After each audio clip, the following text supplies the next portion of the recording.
श्री शिवाय नमस्तुभयम हर हर महादेव। माता बहनों, आप सभी लोग जानते हैं कि 13 जून 2026 यानी शनिवार को पड़ रही है साल की सबसे बड़ी ज्येष्ठ मास की शिवरात्रि तिथि। और माता बहनों, यह वह शनिवार शिवरात्रि तिथि है जो ज्येष्ठ माह में पड़ने वाली सबसे बड़ी तिथि है और इसका बहुत ही बड़ा और विशेष महत्व होता है। अगर कभी भी मौका लग जाए और ज्येष्ठ माह की शनिवार के दिन शिवरात्रि तिथि पड़ जाए तो आप लोगों को प्याज और कील वाला उपाय तो अवश्य ही करना चाहिए। इन दोनों का संयोग बहुत ही कम आता है क्योंकि ऐसा दिन पूरे साल में सिर्फ एक ही बार आता है।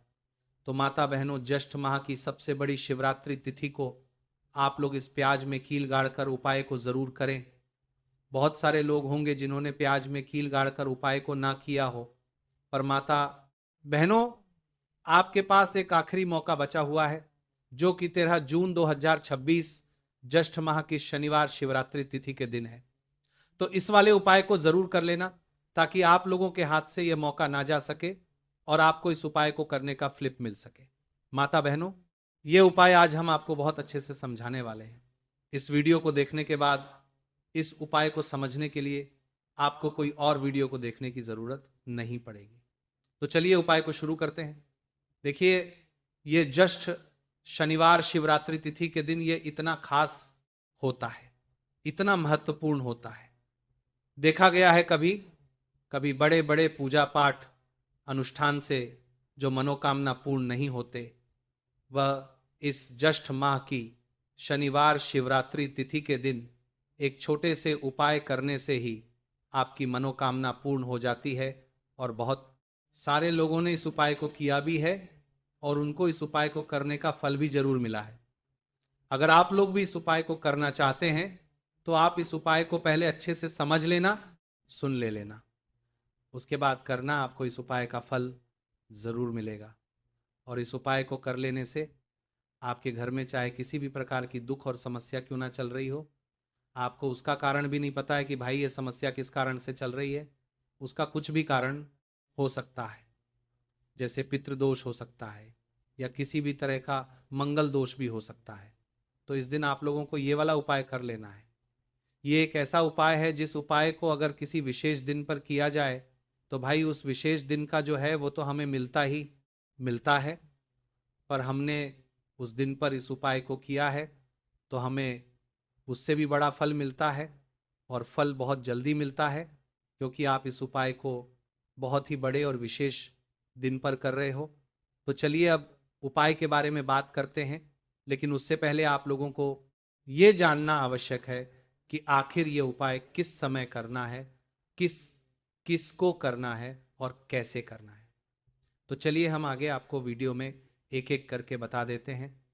लेकिन उससे पहले अगर आप लोग मेरी आवाज़ आज पहली बार सुन रहे हैं तो इस वीडियो को लाइक करके कमेंट बॉक्स में श्री शिवाय नमस्तुभ्य ओम नमः शिवाय ज़रूर टाइप कर देना।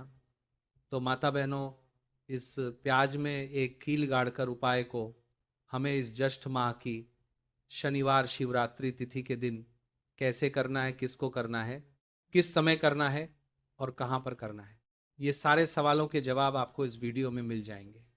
और जो ये वीडियो देखेगा भाई, उसको प्याज में एक कील गाड़कर बहुत छोटा सा उपाय ज़रूर करना चाहिए। तो दोस्तों, इस प्याज में एक कील गाड़कर उपाय को आखिर करना किसको है, सबसे पहले हम लोग वो बात जान लेते हैं। तो देखो, घर की जो बड़ी माताएं बहनें होती हैं, उन माताओं बहनों में से कोई भी एक बड़ी माता बहन इस वाले उपाय को कर सकती है। और अगर आप चाहे तो अपने घर में से सभी सदस्यों को भी इस उपाय को करवा सकते हैं। अगर किसी व्यक्ति की खुद की कोई मनोकामना है, खुद की कोई दुख और परेशानी है जो कि वो अपने लिए ही करना चाहता है, इस वाले उपाय को तो वो खुद अपने लिए भी कर सकता है। कहने का मतलब यह है कि इस उपाय को हर एक सदस्य भी कर सकता है और पूरे घर परिवार के सदस्य के लिए घर की बड़ी माताओं बहनों में से कोई एक माता बहन भी कर सकती है। उसके बाद में दोस्तों, और जो अगला प्रश्न निकल कर आता है वही आता है इस उपाय को लेकर के, आखिर इस उपाय को हमें किस समय करना है, सुबह के समय करना है कि शाम के समय करना है। तो देखो, इस वाले उपाय को आप लोग सुबह के समय भी कर सकते हो और शाम के समय प्रदोष काल में भी कर सकते हो। अब अगर आप पूछो कि भाई साहब सबसे उत्तम समय कौन रहेगा इस प्याज में कील गाड़कर उपाय को करने का, तो हम आपसे बस यही कहेंगे कि इस उपाय को आप शाम के समय करेंगे तो ज़्यादा बेहतर होगा। बाकी अगर सुबह के समय भी करेंगे तो भी अच्छा होगा, उसमें कोई भी दिक्कत वाली बात नहीं है। तो सबसे पहला उपाय देखिए आपको क्या करना है। तो प्याज और एक कील से आप अपने जीवन से हजार क्या लाख क्या करोड़ों शत्रुओं का भी सफाया कर सकते हैं। और कभी कभी भी आपके शत्रु आपके दुश्मन आपको पलट कर देखने की कोशिश नहीं करेंगे। अगर आपने प्याज और एक कील से छोटा सा उपाय कर लिया तो जो लोग अपने जीवन में शत्रुओं से दुश्मनों से बहुत परेशान हो चुके हैं या जिन लोगों के ऊपर शत्रु बहुत कुछ किया कराया करवा रहे हैं, तो ऐसा समझ लीजिए कि जो भी आपको हानि पहुंचाना चाहते हैं या किसी भी तरह से आपको परेशान कर रहे हैं, कोई भी दुख कोई कष्ट आपको दे रहे हैं, आपकी संपत्ति पर आपके व्यापार पर आपकी दुकान पर उनकी बुरी नज़र है, कुछ हड़पने की कोशिश कर रहे हैं, तो समझ लीजिए कि प्याज और एक कील लेकर बहुत छोटा सा उपाय आप करेंगे। और जो शत्रु आपको अपनी ताकत दिखा रहे हैं, आज आपको परेशान कर रहे हैं,